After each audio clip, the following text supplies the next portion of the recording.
ভাই পুরা ফ্রেন্ড আনেন না, এই জন্য তো দেখতে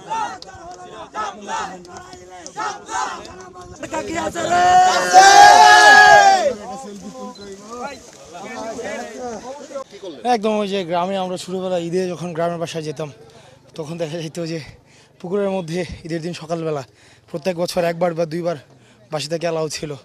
তো এত সুন্দর পুকুর, তো তখন মনে হয়েছে যে প্রত্যেক দিন আজকে 10 নম্বর দিন আমাদের 22টা জেলা। আমরা হলো সকালবেলা গোসল করার টাইম পাইতেছি না, খাবারের টাইম পাইতেছি না, যেখানে পুকুর পায়ে একটু নেমে যাচ্ছি, যেখানে হোটেল পায় ওইখানে একটু খাবার দাবার সেরে নিচ্ছি। এভাবে আমাদের পদযাত্রা চলছে। বাংলাদেশের মানুষের সাথে আমাদের অনেক বেশি কানেক্টিভিটি বাড়তেছে। বাংলাদেশ যে নদীমাতৃক পাহাড় এবং বিভিন্ন জায়গায় যে নলা, বিভিন্ন জায়গায় সব জায়গার সাথে আমরা মিশতেছি।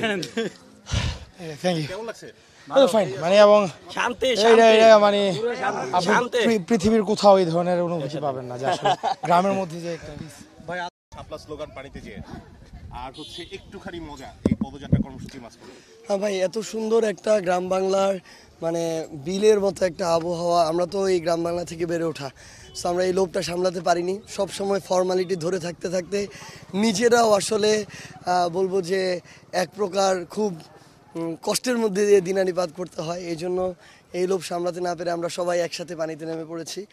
আর সত্যি কথা বলতে আমরা সবাই একসাথে সকল আইন কানুন বিধি নিষেধ দেখেই আমরা এই শাপলা মার্কেটটাকে ঠিক করেছি।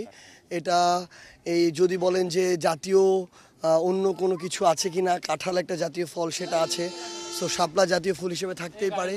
জাতীয় প্রতীক শুধুমাত্র শাপলা নয়, শাপলার সাথে ধানের শীষ আছে, তারকা আছে, পাটপাতা আছে, এটার সমন্বয়ে জাতীয় প্রতীক। সো জাতীয় প্রতীকের একটা যদি অংশ না হতে পারে তাহলে তো শাপলা জাতীয় প্রতীকের একটা অংশ, এটা যদি না হতে পারে ধানের শীষও তো একটা অংশ, তারকাও একটা অংশ, এগুলো তো হতে পারার কথা না। তো আমরা মনে করি কেউ যেন আমাদের মার্কার সিলেকশন দেখে মানসিকভাবে দুর্বল না হয়ে পড়ে। আমরা প্রত্যাশা করব যে লেভেল প্লেয়িং ফিল্ড যেটা তৈরি হতে যাচ্ছে, আমরা প্রত্যাশা করি তৈরি হবে। ওই জায়গায় কেউ যেন কোনোভাবে, সেটা প্রধান নির্বাচন কমিশন হোক, ওইখানকার সদস্যরা হোক, রাজনৈতিক দল হোক, অন্য কোনো স্টেক হোক দেশের গুরুত্বপূর্ণ, কেউ যেন কোনোভাবে এটাকে প্রভাবিত করার চেষ্টা না করে। এই অপচেষ্টাগুলো দিন শেষে কখনোই সফল হয় না।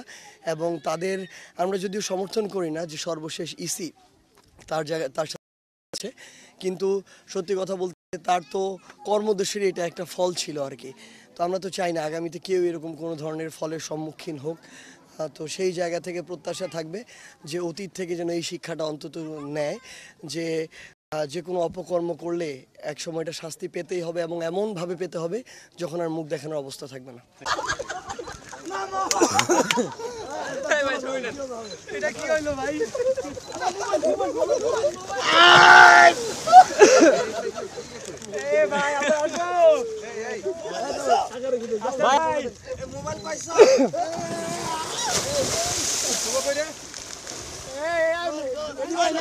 ভাই ভাই একটু ভাই নামেন মোবাইলটা আপনার কাছে রাখিয়েন। ভাইয়া ফোনটা কাকে দিছেন? ভাই আছে জাম জাম জাম লাভ দেন ভাই লাভ দেন ভাই কি হইছে?